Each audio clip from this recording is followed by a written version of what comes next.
Au bord d'une mer aux eaux calmes et profondes, un petit port avait été bâti par d'audacieux pêcheurs. Ceux-ci vivaient en jetant leurs filets, ramenant du poisson qu'ils mangeaient ou vendaient. Au large, dans les flots lointains, un autre peuple vivait et prospérait. Il s'agissait du peuple des sirènes, qui habitait dans les profondeurs et régnait en maîtresse sur la mer depuis la nuit des temps.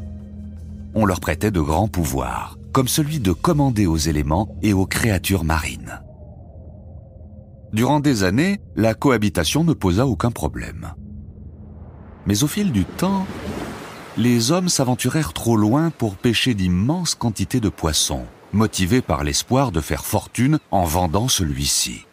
Les sirènes virent leur sanctuaire violé par des plongeurs armés de harpons qui chassaient les plus gros et anciens poissons pour les remonter à la surface, les écailler et les échanger aux marchands.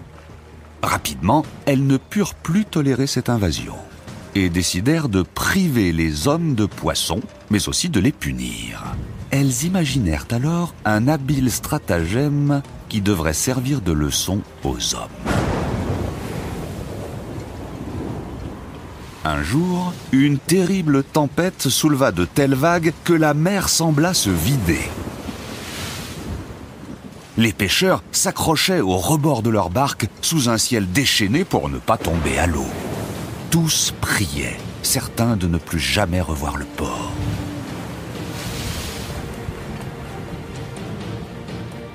Au bout de quelques heures, la tempête finit par se calmer. Les pêcheurs, encore chamboulés par la tempête, reprenaient leurs esprits peu à peu lorsque l'un d'eux aperçut au fond de l'eau d'étranges reflets dorés. Intrigué par ces reflets inhabituels, il plongea et descendit jusqu'au plancher de sable, tout au fond de l'eau. Il lui fallut batailler avec les rochers et les algues pour parvenir à arracher les trésors scintillants. Quand il remonta enfin, il tenait entre ses mains de gros éclats brillants dans lesquels dansaient les rayons du soleil enfin triomphant de la tempête. Il s'agissait de cristaux d'ambre qui dormaient depuis longtemps sous le sable, mis à jour par les remous de la tempête. À partir de ce jour, le sol offrait ce nouveau cadeau aux pêcheurs, mais plus un seul poisson n'était présent dans les eaux, comme si la tempête les avait volés à la mer. Les pêcheurs furent terrifiés de cette tragédie. Si les poissons ne revenaient pas, comment allaient-ils subvenir à leurs besoins et nourrir leur famille ? Qu'à cela ne tienne. Certes, la chasse à l'ambre était plus difficile et plus risquée que la pêche aux poissons, mais finalement, elle rapportait beaucoup plus d'argent. Au village, on se moquait désormais des sirènes. « Qu'elles gardent leurs poissons, leur tempête nous a rendus riches », disait-on. Et pour marquer leur mépris, les gens du village apprenaient aux enfants d'horribles histoires sur les cruelles sorcières de la mer. Les années passant, on finit presque par les oublier, et on en vint même à douter que la mer eût un jour contenu des poissons. Tout ce qui comptait désormais, c'était l'ambre et l'argent que sa vente rapportait. Mais avec les années, l'ambre commençait à se faire rare, et les pêcheurs devaient aller de plus en plus loin et de plus en plus profond pour en trouver. Certains habitants commençaient à quitter le village car ils savaient que lorsque la mer aurait fini de délivrer ses derniers morceaux d'ambre, elle n'aurait plus rien à leur offrir. Et cette fois-ci, plus rien ne pourrait sauver le village. Un beau jour, un garçon naquit dans une des maisons sur pilotis qui bordaient la mer. En grandissant, il s'essaya, comme tous les autres enfants du port, à la nage et à la plongée. C'est ainsi qu'il s'entraînait pour devenir chasseur d'ambre en attendant d'être assez âgé. Mais dès ses premières plongées, le jeune garçon, qui s'appelait Miak, comprit qu'il ne deviendrait jamais pêcheur d'ambre. Son souffle trop court l'obligeait à remonter après quelques brasses vers les profondeurs, et il ne parvenait jamais à atteindre les cristaux dorés qu'il voyait pourtant scintiller plus bas. Plusieurs fois, il faillit ne plus pouvoir remonter à la surface. Arrivé à 12 ans, les parents de Miak, s'inquiétant de le voir prendre de plus en plus de risques pour tenter d'égaler ses camarades, lui interdirent de recommencer.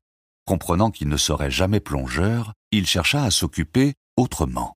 Ainsi, ces dures heures d'entraînements inutiles se transformèrent en longues promenades sur le bord de mer. Il partait le matin à l'aube et suivait la côte dans une direction ou dans l'autre, ne revenant parfois que très tard. Chemin faisant, il songeait à son avenir, ne sachant trop ce qu'il pourrait devenir. Une après-midi, alors qu'il marchait comme à son habitude, Miak longea une petite crique qu'il connaissait bien. Tandis qu'il regardait la mer, il remarqua un rapide reflet parmi les rochers. Il ne s'agissait pas d'ambre, il en était certain. Cet éclat-là était plutôt argenté et non pas doré. Mais surtout, cet éclat bougeait. Curieux, Miak descendit de la falaise qui surplombait la plage abritée, suivant un étroit sentier. Courant sur le sable mouillé par la marée qui descendait lentement, il arriva près des rochers encore immergés et chercha des yeux l'étonnant éclat. Quand il le trouva, Miak n'en crut pas ses yeux.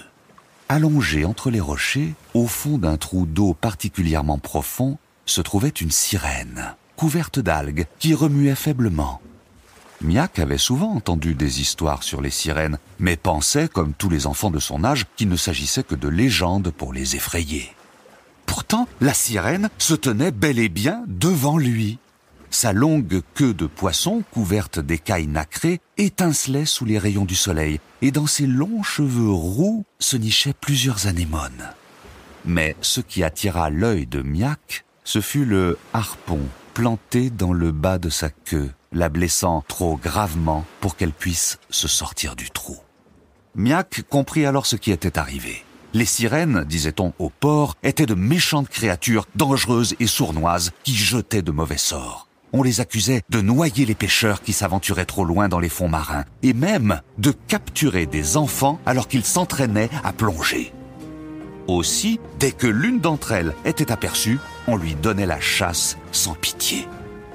Cette sirène-ci avait sans doute été surprise par une barque et attaquée par les plongeurs. Le harpon planté dans sa nageoire l'empêchait de sortir du trou dans lequel elle était bloquée. Et bientôt, la marée descendante l'exposerait au soleil qui brûlerait sa peau bien trop claire pour les rayons ardents.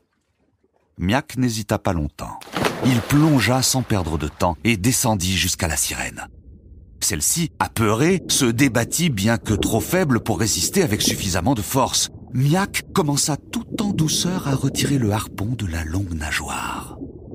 Rapidement, la sirène comprit. Cessant de se défendre, elle aida Miak de son mieux, demeurant immobile pour le laisser la sauver. Quand il manqua d'air, Miak remonta à la surface, reprit son souffle, puis replongea sans attendre. En réalité, il n'avait jamais nagé aussi profondément, ni aussi longtemps quand il s'entraînait à chasser de l'ambre. Mais il n'y pensa pas un seul instant. Sauver la sirène était sa seule priorité. Au bout de plusieurs essais, il parvint à retirer le harpon. Alors, en un unique grand saut, la sirène quitta le trou et regagna la mer.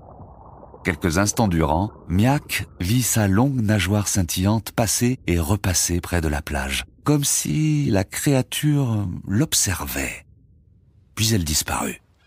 Miak rentra alors chez lui, songeur, et ne raconta son histoire à personne.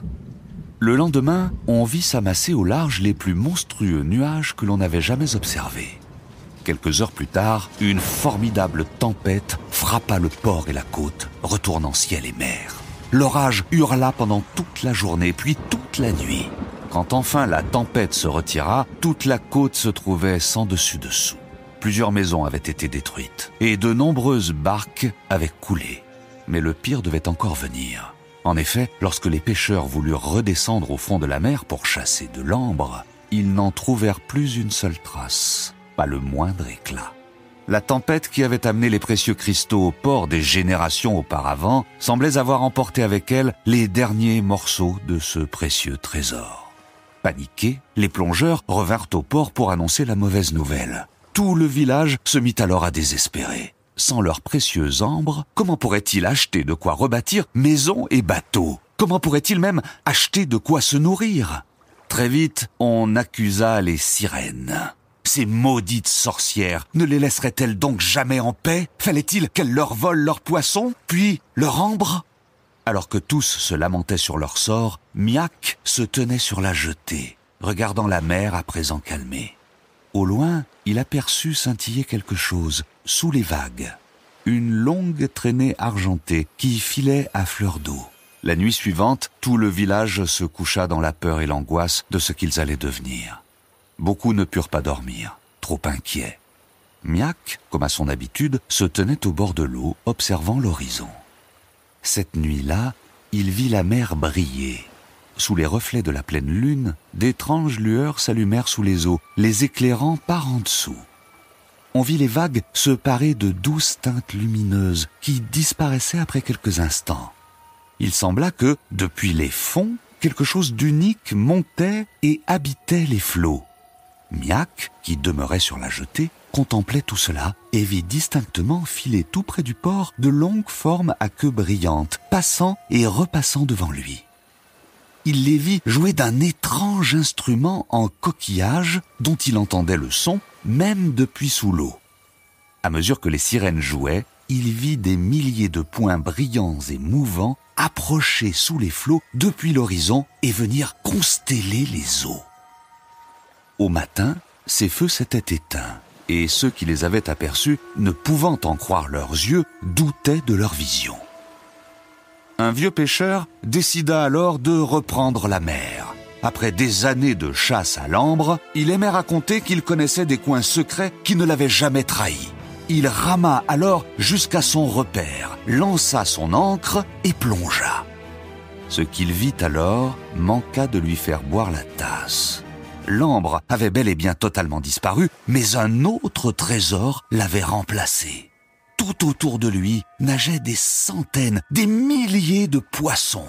Grands, petits, épais ou allongés, de toutes les couleurs et de toutes les espèces. Certaines même que l'on n'avait jamais vues. Remontant aussi vite que possible, il rama plus rapidement qu'il ne l'avait jamais fait et courut crier la bonne nouvelle à tout le village. D'abord incrédules, les pêcheurs acceptèrent de le suivre, puis de plonger et eurent la même surprise que leur aîné.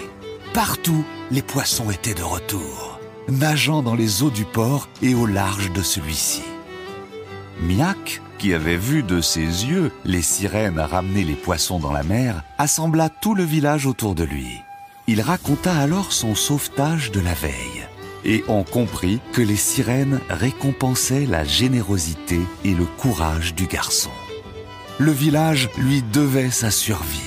Aussi, on l'emmena en mer et il eut l'honneur de jeter le premier filet de pêche du village depuis des décennies. Il se révéla d'ailleurs bien plus adroit avec les poissons qu'avec l'ambre. L'ancienne pêche reprit. Le village put se mettre à l'abri de la faim et vendit ses stupéfiants poissons pour rebâtir les maisons. Personne ne manqua de rien, et l'ambre ne fut bientôt plus qu'un souvenir. Depuis ce jour, au village, plus aucun pêcheur ne s'en prit jamais à une sirène. Mais plus important encore, ils avaient maintenant tous compris qu'il ne fallait pas abuser des cadeaux de la mer, et qu'à vouloir trop prendre, on finit toujours par y perdre.